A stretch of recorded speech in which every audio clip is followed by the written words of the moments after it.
you want to go ahead, Madam Chairwoman? Call us. You want to open this meeting or? We are Officially? we are online and we're official, so you can call us to order and then we can do the COVID-19 update if you'd like. Okay, I'm going to call this special meeting of the Waterville Valley Board of Selectmen to order at approximately 3:07. We apologize to our listeners out there on YouTube. We had a little trouble getting YouTube up today, but it's back now. And we're going to move right on to our first order of business, which is our COVID-19 update, our weekly update. Okay. So take it away, Dave. All right. Thanks, Margaret. We're going to cover our usual information, general information, some public safety staff recommendations, and other town operations information. I just want to remind folks on YouTube that if you'd like to ask a question live, that you can use our 603-236-4730, or you can text our question to Dave right here at the table, area code 603-254-6708. Or if you'd like to email your question, you can send that an email question to townofwv@watervillevalley.org. So go ahead, Dave. Okay, just a recent update. There's a few things that we'll want to talk about as far as we stand with COVID-19. There really hasn't been a lot that's changed since last week, other than all the recommendations are still in place. We're still at a stay-at-home order, just making sure that folks try to combine your trips to the grocery stores and or pharmacies or any of those other things for your necessities. When you do have to go out, try to do your best to combine those trips. Still, social distancing is still in order, and the CDC has recommended 4 cloth masks to be worn when you do go out and do those necessary trips. Still washing your hands and practicing good hygiene. A few things that did come through from the Attorney General's office is that scams are ramping up right now. There are a number of scams that I just want to bring some attention to, just for our residents to kind of be aware of. Social Security scams, claiming that due to the closing of the Social Security office, the recipient benefits will be interrupted. They're calling folks and requesting their personal information. Social Security Administration will never call you unexpectedly or ask for your personal information over the phone. There's some medical scams out there. Some of our aging population are getting phone calls from a person claiming to be a relative or someone that they know, saying that their need of money to treat some COVID-19 symptoms, and they're asking for gift cards and or some sort of way, some sort of payment. Do not fall for this stuff. These are scams. Hang up immediately, and you can call that person directly at the number that you certainly know. Scammers by telephone, email, sometimes in person, offering home test kits, medicines, or vaccinations. There is currently no vaccines, no pills, potions, lotions, medications, or other prescriptions or over-the-counter products available that treat or cure the coronavirus. So if you are being solicited for those types of things, please do not fall for stuff. There isn't anything out there that does that. Some of the folks are getting hit with their stimulus. Folks representing the federal government saying that their stimulus checks are going to be delayed if they didn't give them their bank account information or social security number or any other personal identifying information. Nobody will call you, okay? Know that no federal agency is going to call, text, or email requesting your social security number, banking information, or any other personal information. If you get any of these types of call, the best thing is just hang out. And if you have, that's just a quick rundown. If you have any of these types of issues, please call us. We can certainly help you with that. The AMC and the 4,000 foot committee released this week that they are not going to count any 4,000 footers that are achieved during this state of emergency. So they're using the Hike Low and Local campaign. We are in 100% support of it, trying to reduce the amount of people out in the forest trying to get those 4,000 footers. It is not a good time of year for that, and due to our current situation and makeup of our staff, for folks who might be trying to achieve those things, and they do get in trouble, that is certainly putting our staff at risk. So we certainly concur with the AMC's recommendation to hike low and local. We've advertised that on our Facebook page, and we certainly appreciate those people who are following that. We are enforcing a no parking the town ordinance number 25, where there's no parking on any roads. Kind of unprecedented only because of the situation. More people are out and about. Certainly as part of the stay-at-home order, we want folks to be able to get outside, get some fresh air, get some exercise. But we're seeing more and more folks who are not from around here who are traveling and to the trailheads. They are getting overfilled with the ski area open and separate. We're getting a lot of parking issues, so we are enforcing that ordinance. We did put some new signage up, and since we've done that, there's been we've seen some pretty good compliance so far. Want to mention fire permits. A lot of folks are fire permits. The office is closed here, but you can get a fire permit in a couple of different ways. You can call the office. We will give you a verbal fire permit. We'll fill it out for you, and then we'll mail it to you. Or you can get one online. And just remember that burning is restricted to either when it's raining and after 5 o'clock.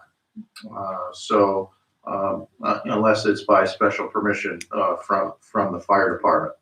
Other than that, The best number for them to use, Chief? so the best number for that would be the our administrative number is the 236-8809 number. That's area code 603. So the 8809 number is the best number to give us a call if for those people who are looking for fire permits.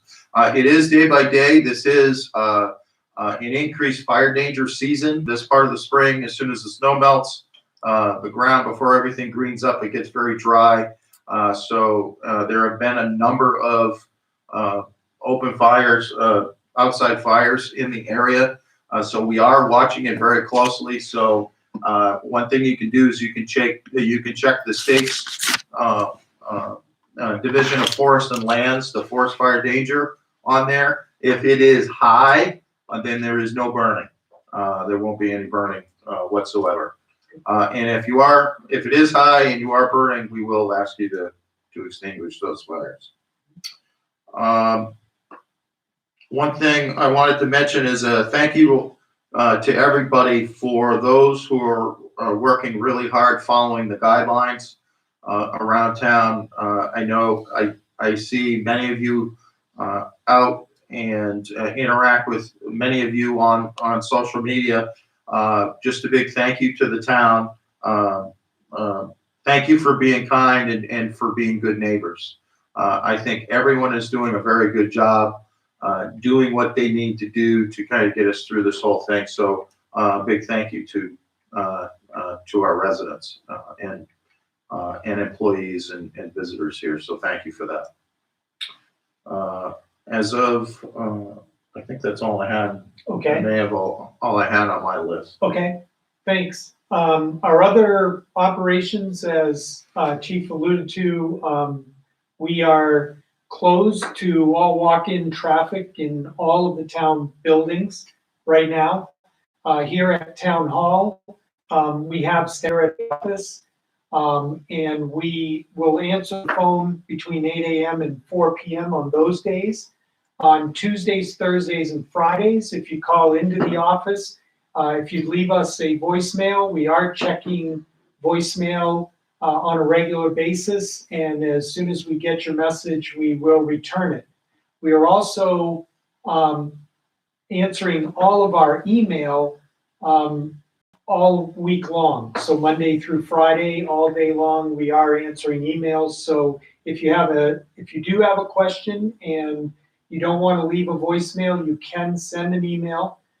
Please, primary one to use for email is townofwv@watervillevalley.org. And we, again, are checking emails all during the week. So we'll get you an answer as soon as we can. All of our other town operations are continuing, and they're going along very well. So that's fine. We're collecting trash on a regular basis all week, so we will take care of that. As far as what else is open here in town, I do want to mention the post office hours. Monday, Tuesday, Thursdays, and Friday, or Monday through Friday, 8 a.m. to noon, and Saturdays until 11 a.m. Okay. And then for what is open here in town, La Hacienda did close as of the beginning of the week. They're on their mud season schedule, so they are closed to all business now. And then the Jugtown is still open and doing the curbside service, and Coyote Grill is also still open and doing curbside service. So as Dave said, we're continuing on. Not a lot of changes in our situation as far as the stay-at-home instructions or anything like that. So we're just encouraging people to stay at home as much as possible and maintain the proper social distancing when you are out. Do the selectmen have any questions or anything they'd like to add to what we've reported?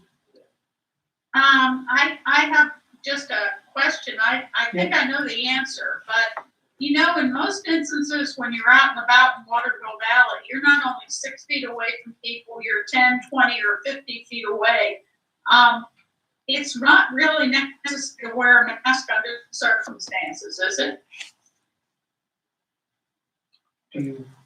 I'm sorry, I was reading So, the text. okay.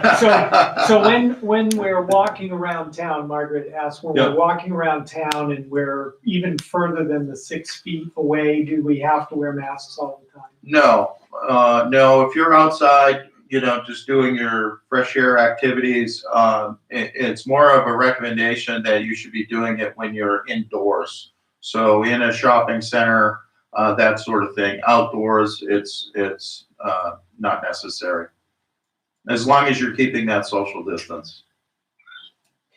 And I'd also like, Margaret, that reminded me, we did have to close all of our public spaces, our parks, and the playground over by the Golden Eagle, the playground by the school, and we're asking people not to congregate in public spaces like the gazebos and things like that. They should not be using them.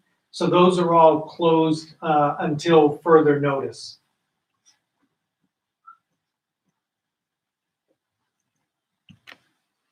Okay. Any other input? We all. Yeah, Mike? I've got one. Mike? It still shows that we have 1 to 4 cases in Waterville Valley. When was the last time that was updated? We don't know. We don't get any specifics on that. So we don't know if that's from the original person or whether it's current. Mm-hmm. So the only way that that's going to change is if we go over 4.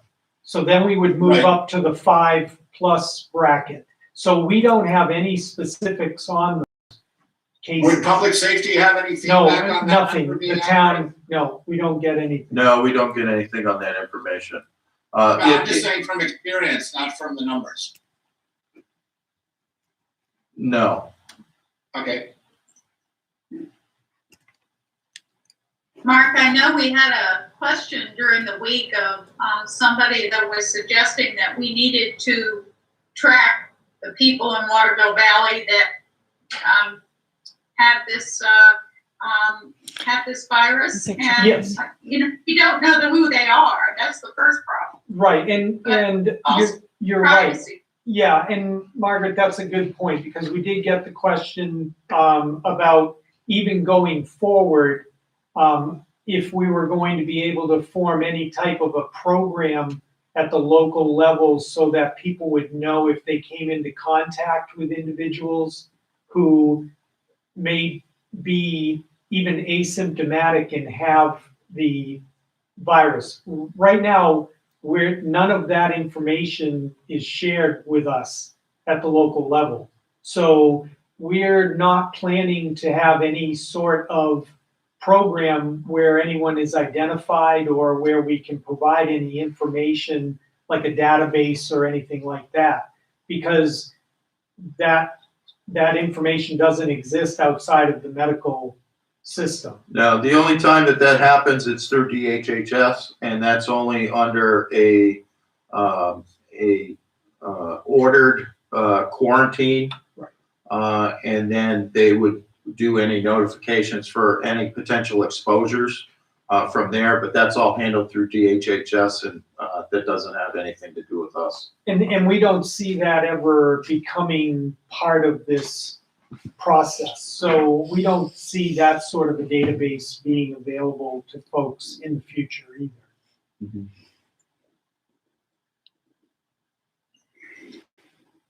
All right. And do we get any questions? I didn't have any questions about the Okay. email. I had a few, a 508 resident said that any ideas when we're reopening, and are there signs placed close to it? Just wondering. So I think there's some confusion. So the trails are not closed. The National Forest has not closed any of the trails. The trailheads are open.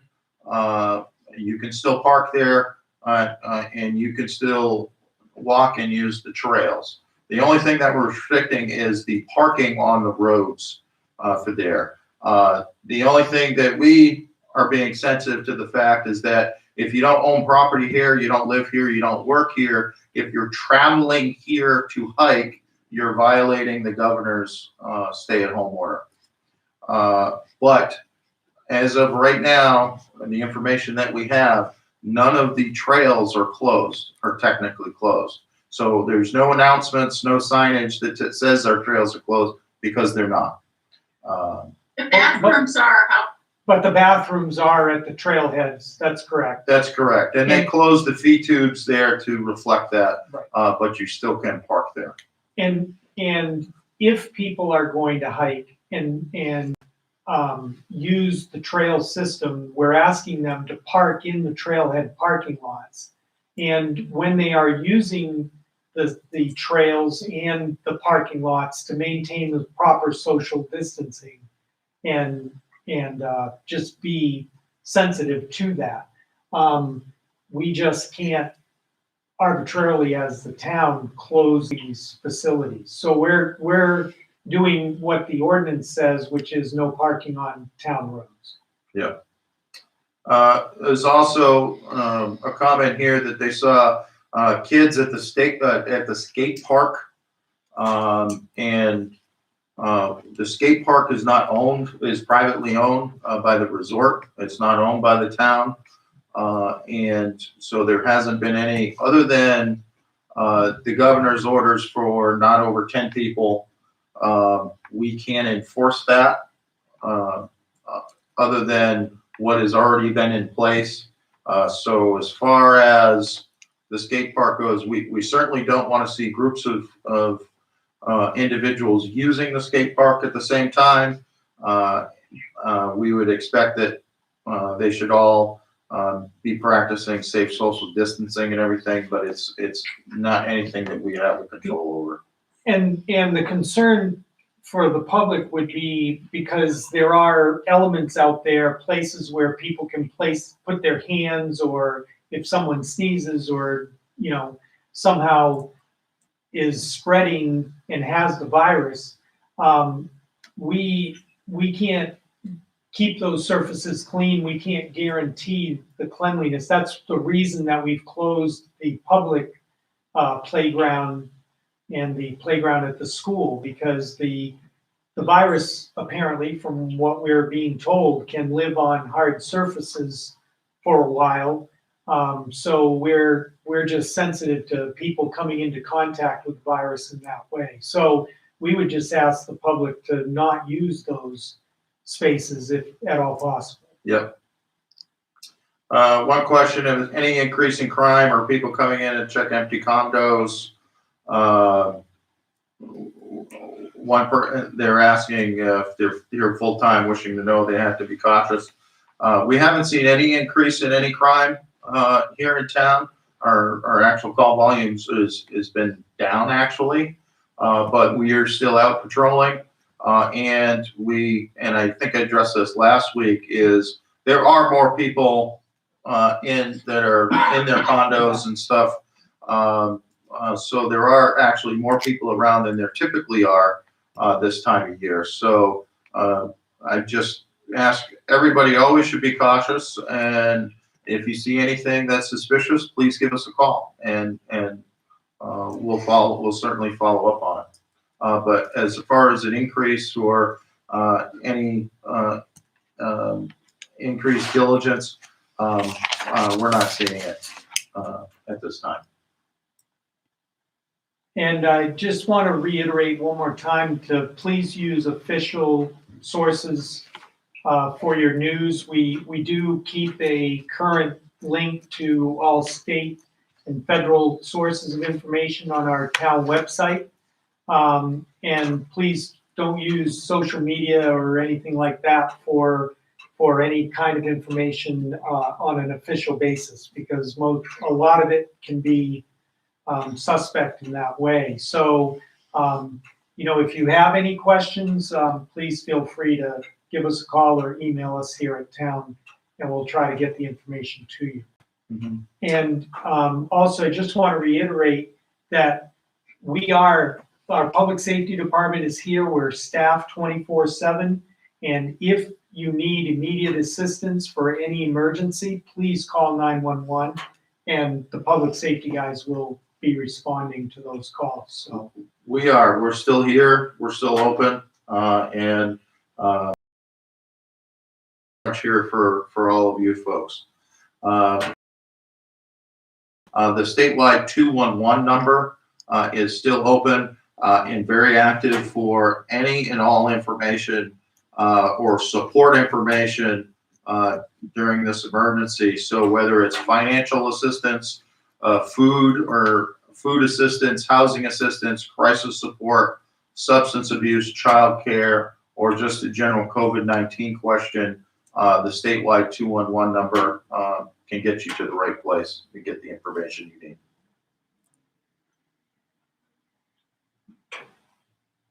any other question? I don't have any on the text line. If you wanted to text a question, 603-254-6708, if you want to text the question. So I'm going to have you stay right there, Dave, and we're going Sure. to go on, Margaret, to the other items. If something comes up, we can answer it at the end of the meeting. Is that okay? Okay. All right, so the only other item we have is old business, our general engineering project RFQ. This was something we discussed at last week's selectmen's meeting, but we really hadn't had a chance to look at the information with the numbers attached. And also the project engineer, Josh, is it Josh? Josh McAllister, yeah. Josh Yeah, McAllister. he provided some additional information to us, which Mark forwarded along to explain exactly what part they were taking in preparing these three projects. Mhm. So do we have any discussion on these before we vote? Any questions? Nope, Your opinion? Mark? I'm good. I'm good as well. Okay, Mike, okay. So I guess we can take a vote on these then. Would somebody like to make a motion? I move that we vote on the general engineering project proposal as proposed by HEB. I'll second that. All right, so that was, now we have to do a roll call vote because we're in that kind of meeting. So Margaret says yes. Rich says yes. Mike says yes. Okay, so that's all you needed from us on that, right, Mark? It is, thank you. We'll get those contracts going and get that work going. Okay. Do we have anything else come in on COVID? No, I just wanted to provide you with an update. We're in the process of responding to 2 different surveys. The first survey came from the New Hampshire Municipal Association. They are gathering information from communities on additional costs that have been incurred because of the COVID-19 emergency, as well as the potential impact on revenues for the year. So when we make those calculations and respond to the surveys, I'll provide you with copies of our responses. We're still putting those numbers together right now. And the other survey was from the Department of Environmental Services.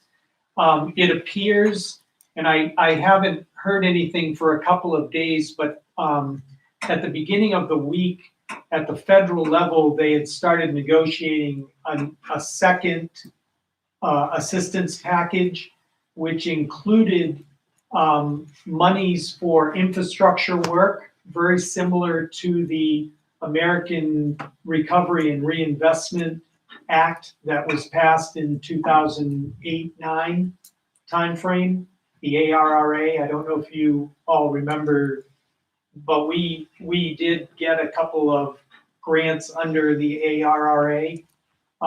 So the state DES, in response to that, now it's becoming a probability of the money coming down to the state level. They're going out and asking municipalities for projects that are ready to go. And so we have submitted what was approved at town meeting, the $1 million water project, for consideration under that new ARRA program. In addition to that, we have several items that have been in our capital improvements program, specifically at the wastewater treatment plant, that will also be submitted because those are projects that we could get designed and out to bid relatively quickly because we've done a lot of the base work on it. So both the water and sewer projects are going to be submitted to the state under that survey. We're also waiting to hear, because there is the potential that other infrastructure like roads and bridges could be included. So we will also have all of our road project work ready to submit under the same Is thing. this grants? They are grants. They were, last time during the ARRA program, they were up to 100% grants. So anywhere, I think they went from 40 to 100% grant monies, depending on the project and how long it was going to take you to actually get it started. So, And they're not income related? I believe you do. no, they were not before, Margaret. They were not. Okay. Permit, Yeah. but I think you need one. So- And that is actually in. That's- Hey, Jim, you want to mute that? Yeah. There you go. Yeah, I know, it's hard, but we get a big glare on this one. Any other questions, or that's all I have? On those grants, Mark, is there any way to throw in a replacement heating system for the wastewater treatment plant? Actually, as far as upgrades to buildings and other stuff, instead of counting on the insurance company, which I don't have a lot of faith in? yeah, that's a good point, Mike. We'll add that to the list. We'll add that to the list. I review the entire list and throw in everything that you can. Yes, I think the first lists we came up with were about $1.5 million on the water side and about 2.1 million on the sewer side. Okay, And that included things like the aeration system, the ammonia tanks. They're projects that are already in the CIP or things that we've looked at before that we've just been deferring. So this is the time to get them out there.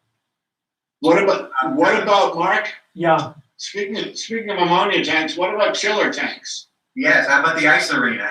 Yeah, no, seriously. Yeah, let me look at, right now it's limited to water and sewer specific facilities. But again, we can, the whole CIP, as far as I'm concerned, is open if they say we can use it for other public facilities. Absolutely.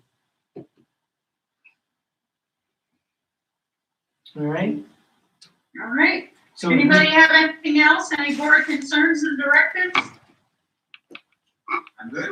well, thank you for your time. We did not get any other questions, Margaret. So I think we're all set. Thank you for everyone out in YouTube land who joined us today. Yep, thank you. You, Shall we adjourn? we shall adjourn. Can I have a motion to do so? I so move. Second, All in favor? Margaret says Aye. yes. Rich makes it unanimous. All right. Very good. Thank you very much. Talk to you soon. Yeah. Thank you. All right. Bye. Bye-bye.